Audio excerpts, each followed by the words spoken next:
სადღაც ფილიპინებში არსებობს ადგილი, რომელიც იმდენად ლამაზია, რთულია დაიჯერო, რომ ის მართლაც ჩვენს პლანეტაზეა.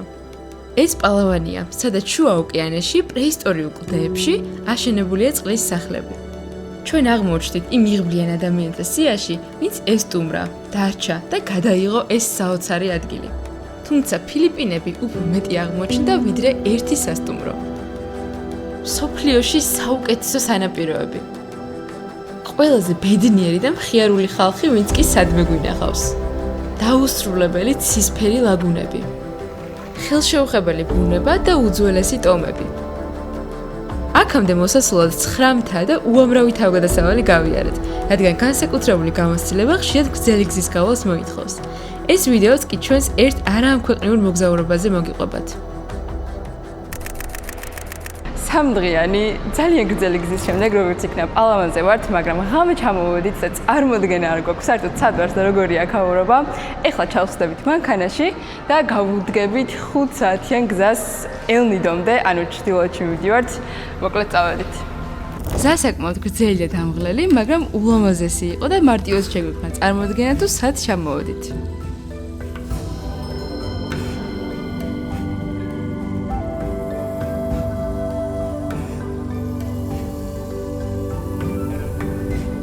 სტუმარი მოვიდა ჩვენთან. ელ-ნიდოს ქალაქი საკმაოდ მოუწესრიგებელი და ქაოსურია, თუმცა ავთენტური. ეს არის თუთიყუს თევზა და როგორც ვიცი, არ არის ლეგალური ამის დაჭერა, მაგრამ ულამაზესი თევზი არის, წყალში არ ვიცი რატო იჭერენ. და ეს ნახეთ საერთოდ. მოხელა. თევზებს ყიდიან თუ ბუზებს ცოტა ვერ გავიგე, იმიტომ რომ ერთი და იგივე რაოდენობით არიან. ეს ნახე როგორია.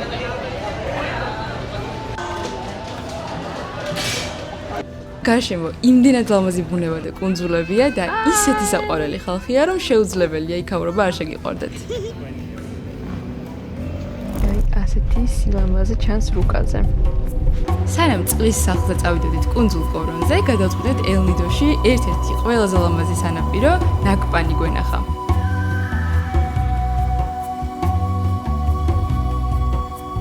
აქ მისვლა საკმაოდ მარტივია მანქანით, ხოლო დანარჩენი ულამაზესი სანაპიროები ყველა უნდა ნახოთ მხოლოდ გემის ტურით.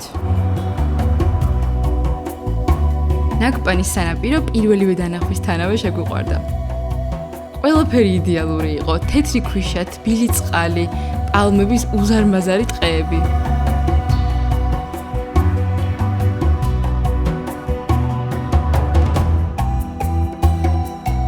და ერთ-ერთი ყველაზე გემრიელი საჭმელი, რაც კი სადმეოდესმე გვიჭამია. საკვები იყო უგემრიელესი არა მარტო ნაკპანის სანაპიროზე, არამედ ზოგადად ფილიპინებში ყველგან, სადაც კი რამე ვჭამეთ.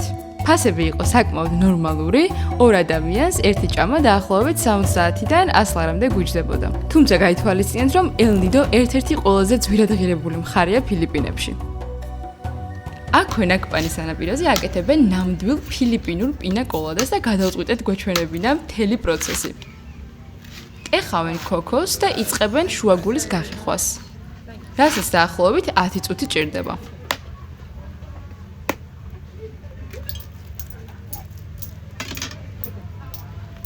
Drink the water of this.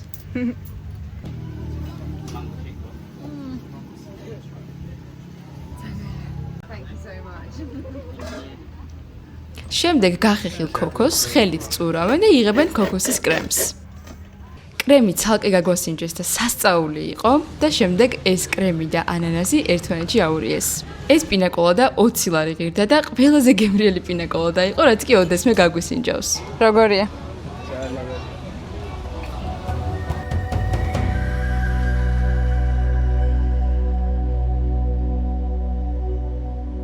ეხლა მოვედით ელ-ნიდოს პორტში, მივდივართ კუნძულ კორონზე, სადაც 4 საათი გვაქვს გემით მგზავრობა. პარკინგზე დავტოვებთ ჩვენს მანქანას 4 დღით და დავედით. ელ-ნიდოდან კორონამდე გემით 4 საათიანი გზა გავიარეთ.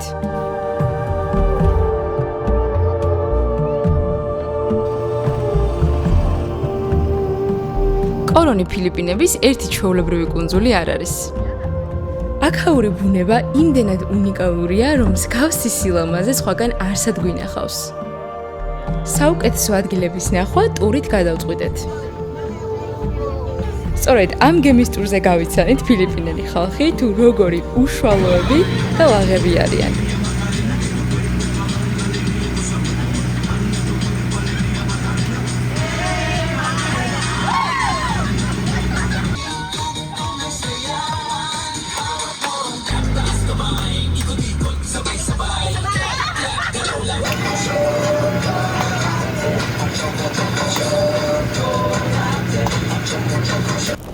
ეს არის ჩვენი პირველი გაჩერება და ამას შეხედეთ რა სილამაზეა.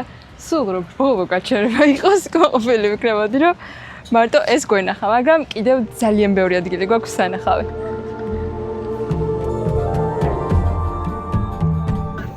დიდი ხანი ფიქრობდი ჩამოსულიყავი თუ არა და კიდე კაი ჩამოვედი ისეთი თბილი წყალი. კარგად იყავით. მე აღარ წამოვალ. ყველა გაჩერებაზე მცურავი მაღაზიები მოდიოდნენ.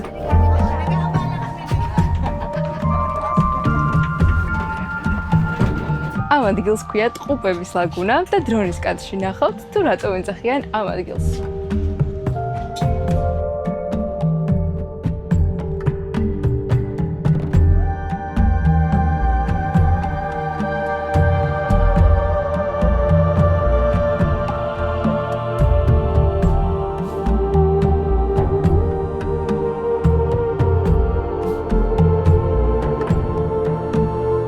კუნძულ კორონზე თანამედროვე ცივილიზაცია არ არსებობს.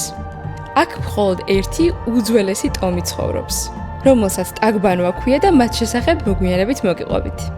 ტურისტებს მხოლოდ გემის ტურით შეუძლიათ კონკრეტული ადგილების ნახვა, თუმცა უშუალოდ კუნძულის შიგნით შესვლა ყველასთვის აკრძალულია.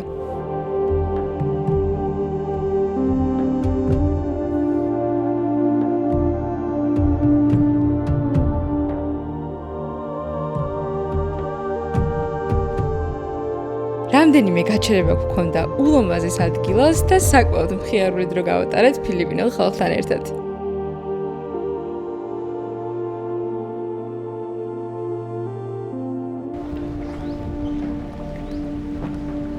ეხლა მოვედით საჭმელად. აი, ესეთი ლამაზი ადგილია.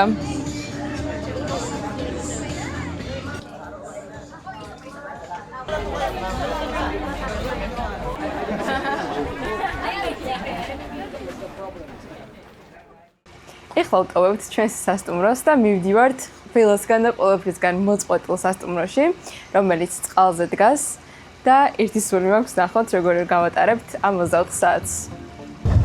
სასტუმროში მოგვაკითხა მანქანამ და მივდივართ ახლა პორტში. პორტში დაგხვდა სასტუმროს პერსონალი და კატერით გადაგვიყვანეს კუნძულ კორონზე.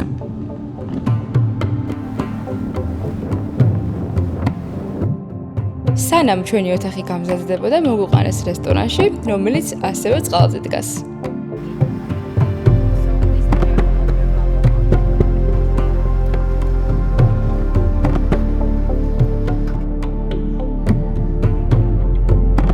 აი, ასეთი გემრიელი საჭმელი მოგვიტანეს. სანამ რომ შეშავალთ, მოკლედ ძალებს მოვიკრებთ. ტაგბანვას ტომის წევრები დასაქმებულნი არიან ამ სასტუმროში.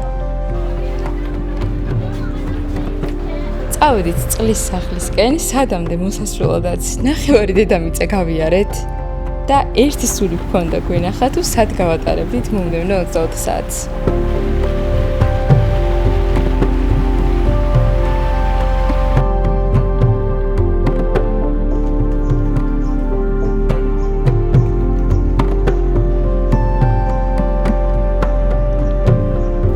კეთილი იყოს თქვენი მობრძანება ჩვენს სახლში, საიდანაც აი ასეთი ხედები გვაქვს.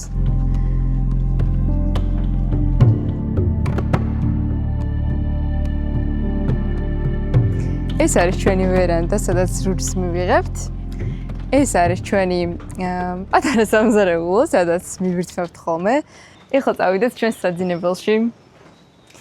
მე მგონია რომ აი არაფერი არ უნდა აღინიშნოს რა, იმიტომ რომ ყველაფერი მთელი სილამაზე ამ სასტუმროში არის. აი ეს ხედი, აი აქ რო დავწვევი და აი ეს შევხედავ ამ ხედს. აი რა გაჩვენოთ ახლა ყამის აპარატი და მაცივარი, რაში გაინტერესებთ. აი ესეთი საწოლი გვაქვს. აბაზანაც არაფერი ისეთი განსაკუთრებული. აი ეს არის აქ სანახავი. ალბათ თუ ტაილანდის ვიდეოს უყურეთ, გიხსოვებათ, რომ უკაცრიელ კუნძულზე დავჭით იქ, სადაც სასტუმრო იყო ძალიან ცოტა ნომრით და ულამაზესი იყო ყველაფერი. აი, ვერაფერს უც ვერ ვიტყვი, მაგრამ აი ეს არის რაღაც სხვა. არ ვიცი, აი რა უნდა ვთქვა, არ ვიცი, სიტყვები არ მყოფნის უბრალოდ ალბათ კადრებს დაგიტოვებთ და თქვენთან შეაფასეთ.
ერთი კითხვა გამიჩნდა.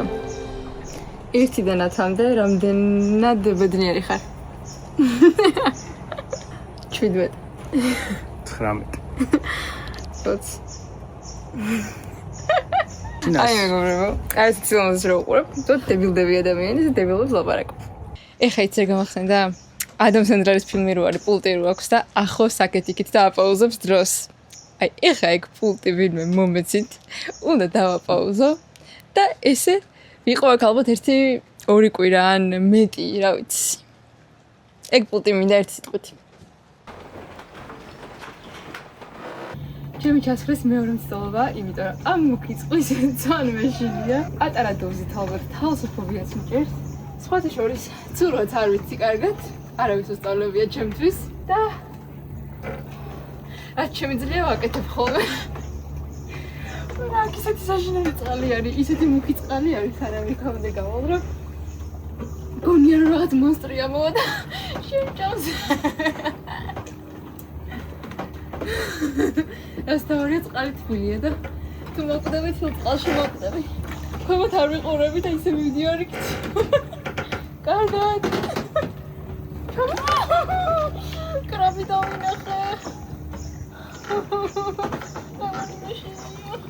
რაღაც ციგნაკი უჭირავს ლიზის და ისეთ საინტერესო რაღაცები წაიკითხა, თქვენც უნდა მოგიყვეთ. მოკლედ, ყველაზე საინტერესო თოქ-შოუში, ყველაზე საინტერესო კუნძულ კორონზე ყოფილა ისაც ხდება ამ კლდეების მიღმა. აქ ცხოვრობენ ტომი, რომელსაც ქვია ტაგბანვას ტომი, რომლებიც 20,000 წლის წინათაც არსებობდნენ აქ და დღემდეც შენარჩუნებული აქვს თავიანთი კულტურული და რელიგიური ტრადიციები. ღმერთებს ცემენ თაყვანს და ასევე აქ არის 13 ტბა კუნძულ კორონზე, საიდანაც მხოლოდ 2-ზე არის შესაძლებელი ტურისტების შეშვება და დანარჩენ ტბებზე თვითონ ამ ტომსაც კი აქვს შეზღუდული შესვლა, რადგან მხოლოდ მაშინ შედიან, როცა რიტუალებს ატარებენ. მაგორიდან ერთზე ვიყავით. კაიანგანის ტბაზე, რომელიც ძალიან ლამაზი იყო. ასევე ამ ტომის წევრებს შეერათ, რომ წყლებში არსებობს უზარმაზარი რვაფეხა და მე მგონი მისთვისაც ლოცულობენ ხოლმე, რადგან აი ყველაფერი მათთვის წმინდა რაც არის დაკავშირებულია ცოცხალ არსებობთან და ბუნებასთან. ძალიან დიდი კავშირი აქვს სხვათა შორის ბუნებასთან. ასევე აი ამ სასტუმროში სადაც ახლა ჩვენ ვიმყოფებით, მათ თანამშრომლების დიდი ნაწილი 300 ადამიანი არის ამ ტაგბანვას ტომის წევრი. და ეს იტალიელი მამაკაცი, რომელიც ფლობს ამ Pauline Houseboats, პაოლო ქვია, უხდის ორჯერ მეტ ხელფას ამ ტომის წევრებს, ვიდრე აქვთ ხელფასი იგივე სამუშაოებში სხვა ფილიპინელ ხალხს. ეს ტომის წევრები სხვათა შორის ვერ საქმდებოდნენ ვერსად, იმიტომ რომ არც განათლება არ აქვთ, არც სამუშაო გამოცდილება და მე მგონია რომ ძალიან მადლიერები არიან, რომ აქ ააშენა ასეთი სასტუმრო ამ იტალიელმა მამაკაცმა, რომელსაც 17 წლის ასაკში დაგარდაეცვალა. და განაცხადა, რომ თავისი ცხოვრება შეეცვალა, თავისი 11-ვე IT კომპანია გაყიდა, მთელი ქონებები გაყიდა და დაიწყო გემით მოგზაურობა მსოფლიოს გარშემო, გადაკვეთა ატლანტის ოკეანე, წყნარი ოკეანე, მოვიდა პაპუა-ახალგვინეაში და აზიის სხვა კუნძულებზე და ბოლოს ფილიპინებში შემთხვევით მოხვდა ვიზის გასაგრძელებლად ინდონეზიისთვის და ისე მოეწონა აქ, რომ დარჩა. კორონი შეუყვარდა. და კორონში ცოლი მოიყვანა და მე უკვე თავისი ხელით 5 მეთრების დახმარებით ააგო წყლის სახლი და მე უკვე გააფართოვა თავისი ბიზნესი და ააშენა 16 წყლის სახლი, რომლიდანაც ერთ-ერთი ახლა ჩვენ ვიმყოფებით და საკმაოდ ბევრი ტურისტი არის, აი ძალიან ბევრი. სამართლიანადაც. ახლა დამეძინება საკმაოდ ტკბილად, როცა ვიცი იმ ისტორიის შესახებ, სადაც ვიმყოფები. სულებზე რო იცი? კეთილსულები არიანო. დავre ტარაკანა არ იყოს. და სულებზე არ მაქვს პრობლემა. და რა ფეხა კიდე წყალში ვჩავა. აი წყალში ტყუილა კი არ მეშინა და დღეს ჩასვლა გრძნობდი რომ რაღაცა არსებობდა რა. რა ვქნა მეშინია ძალიან მუქი წყლების. სადაც ვერ ვხედავ ვერაფერს საერთოდ. ჩემი ფეხის იქით. ყოველს ეშინია. ალბათ. ყოველს არ ეშინია. მაგრამ ეს საკითხი გადავდოთ მომავლისთვის. იმიტომ რომ ახლა უნდა ვჭამოთ და ვეღარ ვაზროვნებთ. საჭმელი მოვიდა. საჭმელი მოგვიტანეს.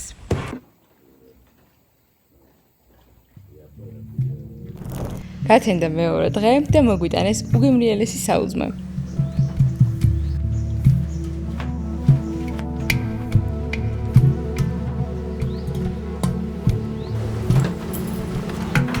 წყალი არის რომ აი გეძახის რა ჩამოდი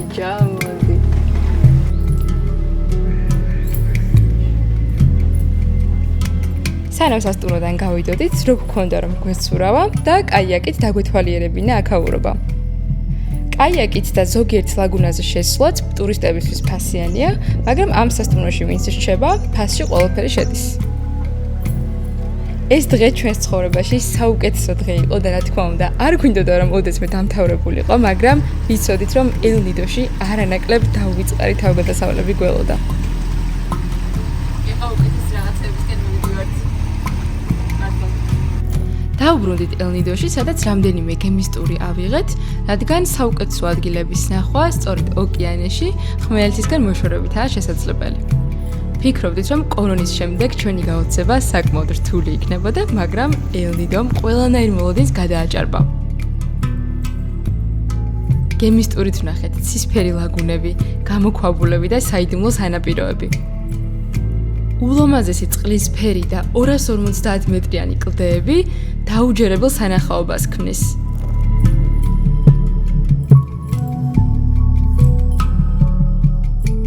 პირველი გაჩერება არის საიდუმლო ლაგუნა, რომელიც აი იქით არის და უნდა წავიდეთ ვნახოთ ახლა რა ხდება. აი იქ არის პატარა გამოქვაბული და იქ უნდა შევძროთ.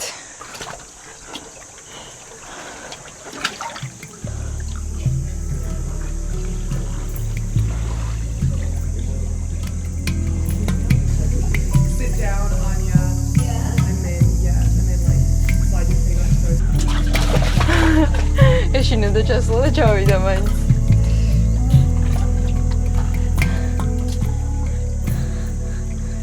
პირველად აქვეყავით ჯგუფური ტურით და იმდენი ადამიანი იყო, აი ამ საიდუმლო ლაგუნაში შესვლის რიგი იდგა, ალბათ 1-50 კაცი ლავდებოდა და ეხლა ცოტა მეტი გადავიხადეთ, რა თქმა უნდა, მაგრამ უფრო ცოტანი ვართ და როგორც ხედავთ, საერთოდ არავინ არ არის. ულამაზესი, აი რაღაც არამქვეყნიური სილამაზე არის. ეს კლდეები არის 200 მეტრამდე მაღალი.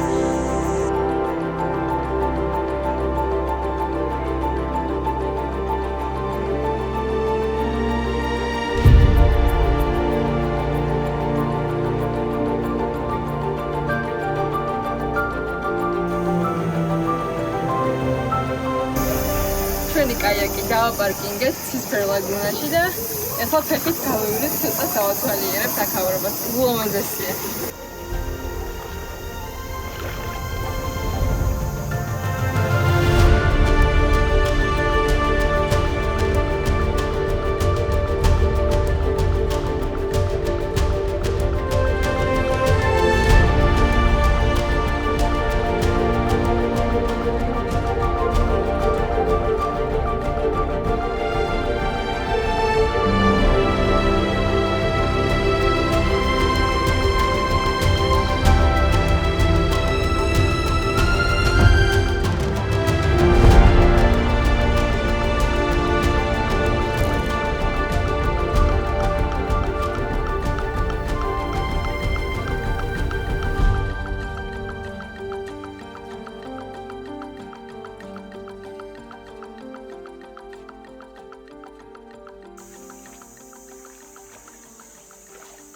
ამას თქვია საიდუმლო სანაპირო და ულამაზესი არის, ძალიან ცოტა ხალხია და არის ილი. არის სიგიჟე ადგილებია.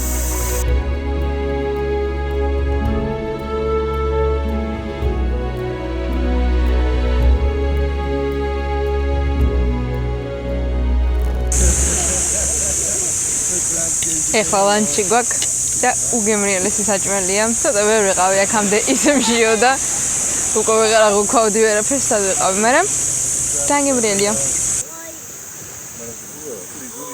ჩემს უკან ხედავთ ორ დრაკონს, რომელიც გველის და ხვლიკის ნაჯვარს გავს. არც სიგიჟეა ზოოპარკის იქით. არ გვინახავს ველურ ბუნებაში ასეთი არსებები და საშინლად გრძელი შავი ენა აქვს. ამ დროს დაუსახლებელ კუნძულზე ვიყავით გაჩერებულები და ჯუნგლებიდან ეს ორი ხვლიკი მოგვეპარა. მათ ნაკბენს ადამიანის პარალიზება შეუძლია.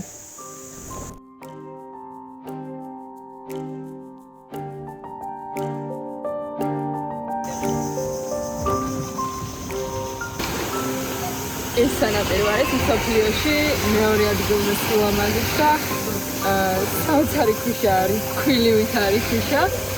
ali არის ულამაზესი და გარშემო ყდები და ყველაფერი არის ენის აღუწერელი ალბათ ჯონის კადრებში თქვენ სარწმუნდებით.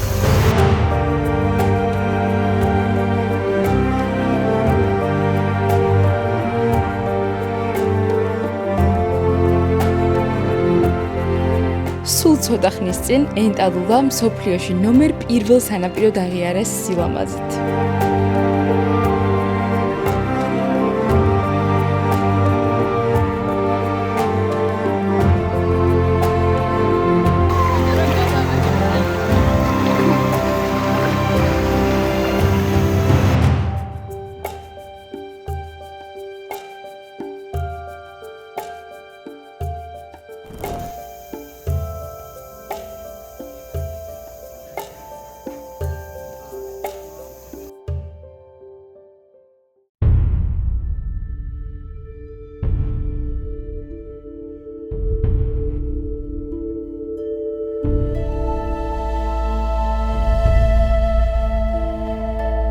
გემის ტურებით უამრავი ულამაზესი ადგილი ვნახეთ.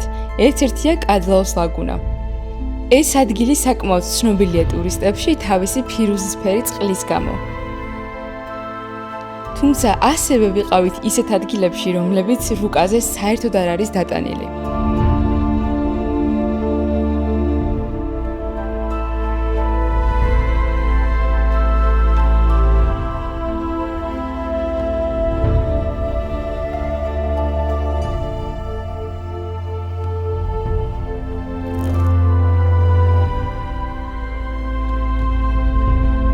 ამ ადგილს გველის კუნძულს ქვიშის ფორმის გამო ეძახიან.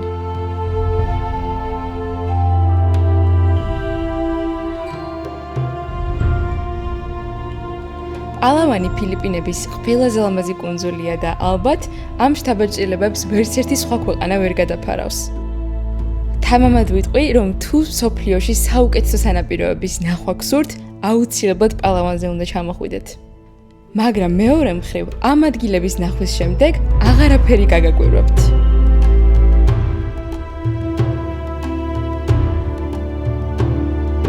არ დაგავიწყდეთ არხის გამოწერა შემდეგი ვიდეოებისთვის და თქვენი შთაბეჭდილებების გაზიარება კომენტარებში.